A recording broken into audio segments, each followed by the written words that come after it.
Hello friends, love your food में आपका स्वागत है। आज मैं बंगाली मिठाई के लिए एकदम परफेक्ट छेना रेसिपी शेयर करने वाली हूँ। इस छेना से आप बहुत ही सॉफ्ट रसगुल्ले, रसमलाई, संदेश और भी बहुत सारे बंगाली मिठाई बना सकते हैं। तो छेना बनाने के लिए मैंने यहाँ पर 1 लीटर फुल फैट गाय का दूध लिया है। बंगाली मिठाई ज़्यादातर गाय के दूध से ही बनता है। तो अब मैं इस दूध को लगातार मिक्स करते हुए मीडियम फ्लेम पर उबाल लूंगी। दूध को लगातार मिक्स करना ज़रूरी है ताकि वो नीचे से जल ना पाए और इसमें से मलाई अलग भी ना हो सके। और पैन के साइड्स में जो मलाई लग जाते हैं उन्हें भी आप निकाल लें। आप जैसे देख रहे हैं दूध ऑलरेडी उबलना शुरू हो चुका है।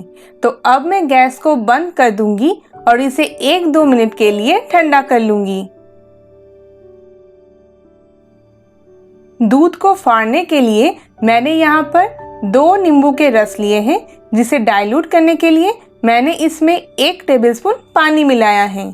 अब मैं इसे थोड़ा थोड़ा दूध में डालकर दूध को अच्छे से मिक्स करती जाऊंगी। नींबू का रस दूध को 1-2 मिनट ठंडा करने के बाद ऐड करने से छेना सॉफ्ट बनता है। ये देखें, दूध कर्डल होना शुरू हो गया है। तो अब इसमें मैं बाकी बचा हुआ नींबू का रस ऐड नहीं करूंगी। ज़्यादा नींबू का रस ऐड करने से छेना खट्टा हो सकता है। अभी इस छेना को पानी में से अलग करना है, जिसके लिए मैंने एक पतीले के ऊपर एक स्ट्रेनर रख लिया है और उसके ऊपर एक सूती के रुमाल को बिछा दिया है। इसके ऊपर गरम छेना के मिक्सचर को बहुत ध्यान से डाल देना है। छेना में से जो पानी अलग हुआ है ये बहुत ही न्यूट्रिशियस होता है। ये बच्चों में डिहाइड्रेशन को कम करता है और इम्यूनिटी भी बढ़ाता है, जिसकी आजकल हम सभी को बहुत ही ज़्यादा ज़रूरी है। आप इससे दाल या फिर कोई भी सब्जी की ग्रेवी बना सकते हैं या फिर इसे वापस बाद में दूध में डालकर दूध को फाड़ सकते हैं। छेना को 1-2 बार साफ पानी से धो ले, जिससे उसमें से नींबू का खटास और स्मेल निकल जाए और उसका टेम्परेचर भी जल्द से जल्द कम हो जाए। छेना अगर ज़्यादा देर गर्म रहेगा तो वो सख्त हो सकता है। 1 लीटर फुल फैट गाय के दूध में से मेजरिंग कप के 1 कप और वेट में 200 ग्राम के करीब छेना बनता है, लेकिन ये दूध की क्वालिटी के ऊपर डिपेंड करता है। आपको इसमें से थोड़ा कम या फिर थोड़ा ज़्यादा छेना भी मिल सकता है।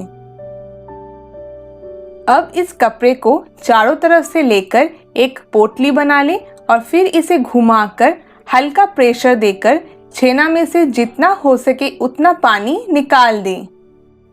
मैंने इस छेना में से पानी को कसकर नहीं निकाला है, क्योंकि इसी से मैंने भापा संदेश बनाया है, जिसका वीडियो ऑलरेडी आपने मेरे चैनल पर देख लिया है।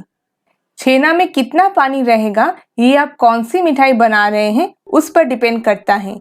अगर किसी रेसिपी में छेना में बिल्कुल भी पानी की ज़रूरत नहीं है तो आप उसे थोड़ी देर के लिए टांग कर रखें, और अगर किसी रेसिपी में छेना का मॉइस्ट होना ज़रूरी है तो आप उसे ऐसे ही यूज़ करें। ज़्यादातर छेना को पनीर की तरह टांग कर नहीं रखा जाता है, वरना वो पनीर की तरह सख्त बन जाता है। तो बस कुछ ही मिनटों में परफेक्ट सॉफ्ट छेना बनकर तैयार है।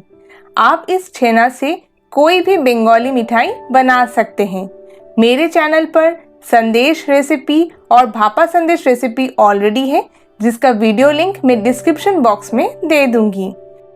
अगर आपको मेरी ये वीडियो पसंद आई है तो इसे लाइक और शेयर करें और मुझे सब्सक्राइब करके मेरे इस चैनल को सपोर्ट करें। Thank you.